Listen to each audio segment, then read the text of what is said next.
नमस्कार दोस्तों, election news India की इस अपडेट के अंदर आज चर्चा करेंगे केंद्रीय कृषि मंत्री कैलाश चौधरी की वादा। केंद्रीय कृषि मंत्री कैलाश चौधरी की मुसीबत अभी भी सोल्व नहीं हो रही है। जी हां दोस्तों, आपको बता दें कि अभी भी रविंद्र सिंह भाटी रूठे हुए हैं। बीजेपी पार्टी लगातार उन्हें साधने की कोशिश कर रही है, लेकिन रविंद्र सिंह भाटी जो है अपनी जिद पर अड़े हुए हैं। रविंद्र सिंह भाटी अब इनसे मान नहीं रहे हैं। बीजेपी पार्टी के बड़े नेताओं ने भी प्रयास कर लिया है। बीजेपी पार्टी के कुछ बड़े नेता प्रयास नहीं करना चाहते हैं, वहीं काफी बड़े नेताओं ने प्रयास किया है। खुद मुख्यमंत्री भजनलाल शर्मा ने रविंद्र सिंह भाटी से मुलाकात की है। रविंद्र सिंह भाटी इनसे मिलने पहुंचे। अब देखना बड़ा दिलचस्प और बड़ा रोचक होने वाला है। क्या क्या रविंद्र सिंह भाटी खुद निर्दलीय चुनाव लड़ेंगे, निर्दलीय ताल ठोकेंगे, या फिर कैलाश चौधरी को बीजेपी को समर्थन करेंगे, या फिर अपने परम मित्र उमेदराम बेनीवाल को समर्थन करेंगे, यानी कि कांग्रेस की ओर जाएंगे। तमाम तरीके का सस्पेंस और बड़ी अटकलें अड़ी हुई है, तो इसके ऊपर हम पूरी अपडेट और पूरी जानकारी बताने वाले हैं। साथियों, वीडियो के अंत तक जरूर बने रहें। अभी तक आपने हमारे चैनल को सब्सक्राइब नहीं किया है तो जल्द से जल्द चैनल को सब्सक्राइब जरूर कर लें। दोस्तों, मैं आपसे छोटी सी रिक्वेस्ट करना चाहता हूं कि चैनल सब्सक्राइब जरूर करें। यदि जानकारी आपको अच्छी ना लगे तो चैनल को अनसब्सक्राइब जरूर कर दें, लेकिन आप एक बार सब्सक्राइब करके हमारे ऊपर भरोसा करके देखें। हम ये गारंटी लेते हैं कि ऐसी जानकारी देंगे आपको पूरी समझ में आ जाएगी रविंद्र सिंह भाटी कैलाश चौधरी को लेकर। वीडियो के अंत तक जरूर बन रहे। वीडियो थोड़ा लंबा होगा, लेकिन बड़ा अच्छा और इंटरेस्टिंग होगा आपके लिए। चलो शुरुआत करते हैं बाड़मेर की धरती की ओर से। सबसे पहले हम शुरुआत करेंगे बाड़मेर की धरती आलम नगरी से। तो आपको बता दें कि यहाँ पर बीजेपी पार्टी ने अपना प्रत्याशी के रूप में यहाँ के सांसद रह चुके कैलाश चौधरी को टिकट दिया है। कैलाश चौधरी 2019 के अंदर यहाँ से जीते थे। उससे पहले कैलाश चौधरी विधानसभा का चुनाव 18 के अंदर हारे थे। उसके बाद में इन्होंने लोकसभा का चुनाव लड़ा और लोकसभा चुनाव के अंदर ये चुनाव जीत जाते हैं। अब कैलाश चौधरी ने एक बार फिर ताल ठोकी है, लेकिन इस बार इनकी पार्टी बीजेपी से ही भागी हुए रविंद्र भाटी इनके सामने मुसीबत बनकर खड़े हुए हैं। अब रविंद्र सिंह भाटी की ताकत का अंदाजा तो पूरे राजस्थान में सभी को है। रविंद्र सिंह भाटी की ताकत को ये नकार नहीं सकते हैं, क्योंकि रविंद्र सिंह भाटी इनका ही खेल बिगाड़ेंगे। किस प्रकार बीजेपी पार्टी ने इनके साथ छल किया था और इन्हें इनका टिकट काटा था, तब रविंद्र सिंह भाटी ने बीजेपी पार्टी को अपनी हैसियत और अपनी ताकत का अंदाजा करवाया था और निर्दलीय ताल ठोक दी थी और निर्दलीय चुनाव जीते थे शिव से। उसके बाद में लगातार पार्टियां इनसे संपर्क करने में लगी है कि कहीं न कहीं तौर पर रविंद्र सिंह भाटी जैसा बड़ा नेता हमारी पार्टी में आए और हमारी पार्टी को एक अच्छा नेता मिले। लेकिन रविंद्र सिंह भाटी अभी तक इन पार्टियों से अटल अलग है। रविंद्र सिंह भाटी और बाड़मेर की एक निर्दलीय प्रत्याशी और प्रियंका चौधरी। प्रियंका चौधरी बड़े राजनीतिक घराने से बिलोंग रखती है, बड़े किसान परिवार से बिलोंग रखती है। गंगाराम चौधरी इनके पिताजी है।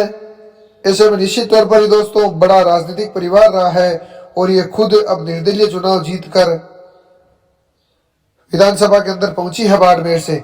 ऐसे में रविंद्र भाटी और प्रियंका चौधरी दोनों ही बड़ी मुसीबत बने हुए हैं, क्योंकि कैलाश चौधरी के निकट नहीं आ रही है प्रियंका चौधरी। ऐसा दावा किया जा रहा है कि प्रियंका चौधरी का टिकट कटवाने में कैलाश चौधरी का हाथ था। कैलाश चौधरी ने उस टाइम सोचा नहीं होगा कि आगे लोकसभा चुनाव में रविंद्र सिंह भाटी और प्रियंका चौधरी हमारे लिए मुसीबत बन सकते हैं, हमारे लिए रास्ते का रोड़ा भी बन सकते हैं। लेकिन अब धीरे धीरे प्रियंका चौधरी इनके रास्ते का रोड़ा बनने लगी है, क्योंकि प्रियंका चौधरी और रविंद्र सिंह भाटी के बगैर कैलाश चौधरी ये चुनाव नहीं जीत पाएंगे। आपको ये भी बता दें, शिव और जसवाड़ में दोनों ही बड़ी विधानसभा है और इन दो बड़ी विधानसभाओं के अंदर वैसे दोस्तों जानकारी के लिए आपको बता दूं कि राजस्थान के बाड़मेर की जो लोकसभा सीट है, इसकी राजनीति निकलती है बायतू से, और बायतू में उमेदवार बेनीवाल कांग्रेस से टिकट लेकर आ गए हैं। अब दोस्तों निश्चित तौर पर देखना बड़ा दिलचस्प और बड़ा रोचक होने वाला है, क्या रविंद्र सिंह भाटी क्या गुल खिलाने वाले हैं। रविंद्र सिंह भाटी की देव दर्शन यात्रा चल रही थी। रविंद्र सिंह भाटी के साथ में जो भीड़ लग रही थी, रविंद्र सिंह भाटी का जो रवैया लग रहा था, उनका जो ढंग लग रहा था। उस ढंग और रवैये से तो ऐसा साफ तौर पर जाहिर होता है कि रविंद्र सिंह भाटी कहीं न कहीं तौर पर निर्दलीय ताल ठोकने के मूड में है और जनता भी चाहती है कि रविंद्र सिंह भाटी जैसा युवा नेता, ताकतवर और दमदार नेता लोकसभा के अंदर पहुंचे। उनकी विधानसभा नहीं, उनका स्थान लोकसभा के अंदर होना चाहिए। इसीलिए जनता रविंद्र सिंह भाटी के ऊपर बड़ा भरोसा और विश्वास जताती हुई नजर आ रही है। अब ऐसे में देखना बड़ा दिलचस्प होगा इस क्षेत्र के अंदर कैलाश चौधरी के रास्ते का रोड़ा बने हैं दो निर्दलीय विधायक। अब 2 या 3 दिनों पहले मुख्यमंत्री भजनलाल शर्मा ने फोन कॉल किया था रविंद्र भाटी को और इन्हें जयपुर बुलाया था। रविंद्र सिंह भाटी बुग्गे लेकर जयपुर पहुंचते हैं, मुख्यमंत्री से भजनलाल शर्मा से मुलाकात करते हैं और Bhajanlal Sharma Ravindra Singh Bhati emergency charter plane से बैठकर जो है उदयपुर की ओर जाते हैं। अब दोस्तों बड़ा दिलचस्प और बड़ा रोचक मामला हो गया है। यदि रविंद्र सिंह भाटी चुनाव लड़ते हैं तो उम्मीदवार बेनीवाल की राह आसान होगी। रविंद्र सिंह भाटी वोट तोड़ेंगे कैलाश चौधरी के और जीत भी सकते हैं। लेकिन दोस्तों निर्दलीय की राह यहाँ पर आसान आज तक तो अभी तक तो हुई नहीं है।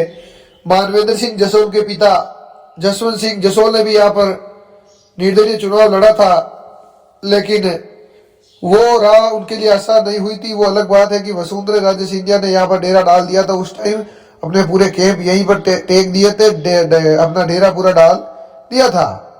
लेकिन रविंद्र सिंह भाटी के निर्दलीय में जो वो कहते हैं ना, निर्दलीय में ही इनका सब कुछ लिखा है।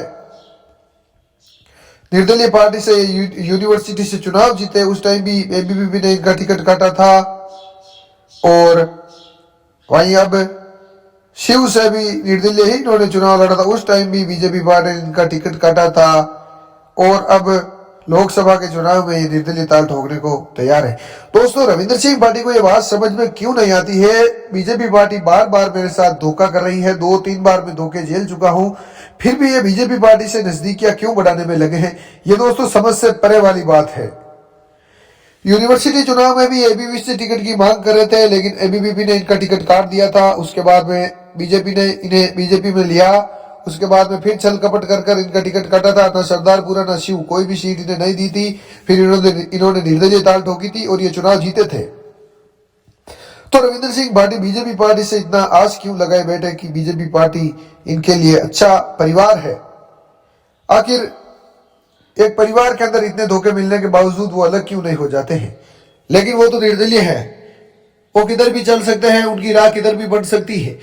अब कैलाश चौधरी का कल एक बड़ा बयान आया है। कैलाश चौधरी का अपने एक कार्यक्रम के दौरान प्रेस वाले मीडिया बंधु इनसे पूछ लेते हैं कि रविंद्र सिंह भाटी और आपकी क्या वार्ता सफल हुई है, या रविंद्र सिंह भाटी निर्दलीय चुनाव लड़ने को लेकर भी बोल रहे हैं, और क्या रविंद्र भाटी निर्दलीय चुनाव लड़ते हैं तो आपकी राह में क्या वो रोड़ा बनेंगे या फिर नहीं बनेंगे। ऐसे में कैलाश चौधरी का बयान आता है। कैलाश चौधरी बोलते हैं रविंद्र सिंह भाटी भी हमारे परिवार का हिस्सा है, प्रियंका चौधरी भी हमारे परिवार का हिस्सा है। हम अपने परिवार को बैठकर इस मामले को समझा बुझा कर इसे साथ करेंगे और दोनों भाई बहन को हम साथ लेकर आएंगे। निश्चित तौर पर कैलाश चौधरी का यह बयान अब सोशल मीडिया पर बड़ा वायरल हो रहा है। कैलाश चौधरी ने बड़े शांतिपूर्वक बयान उत्तर दिया है रविंद्र सिंह भाटी को बीजेपी में लाने को लेकर। लेकिन रविंद्र सिंह भाटी और कैलाश चौधरी की जो गुप्त अदावत है वो राजस्थान में आज किसी से छिपी नहीं है। विशेषकर मारवाड़ के अंदर सभी को पता है कैलाश चौधरी व रविंद्र सिंह भाटी की जो अदावत रही है। अब किस रूप से और किस ढंग से भजनलाल शर्मा से मुलाकात करने के बावजूद भी कैलाश चौधरी से रविंद्र सिंह भाटी संतुष्ट नहीं है। इसी भजनलाल शर्मा ने बाबू सिंह राठौड़ व गजेंद्र सिंह शेखावत जैसे बड़े नेता के झगड़े को शांत करवाया था। चंद्रपाल सिंह आख्या और सीपी जोशी जैसे बड़े झगड़े को शांत करवाया था। लेकिन रविंद्र भाटी व कैलाश चौधरी के इस मैटर को शांत करवाने पाने में ये नाकामयाब रहे हैं। बड़ा दिलचस्प और बड़ा रोचक ये घटना हो गई है बाड़मेर की, बालोतरा वाली, जैसलमेर बाड़मेर वाली ये लोकसभा सीट। तो दोस्तों आपके मन में क्या है, क्या रविंद्र सिंह भाटी निर्दलीय ताल ठोकेंगे? यदि निर्दलीय चुनाव लड़े तो क्या कैलाश चौधरी चुनाव जीत पाएंगे या फिर नहीं जीत पाएंगे? तमाम तरीके की बड़ी अटकलें बनी हुई है और बड़ा सस्पेंस बना हुआ है। आपके मन में क्या राय है? क्या बाड़मेर का सांसद इस बार कौन बनेगा, रविंद्र भाटी कैलाश चौधरी या फिर उम्मीदवार बेनीवाल? कमेंट करके जरूर बताइए। आप सभी का दिल की गहराइयों से शुक्रिया।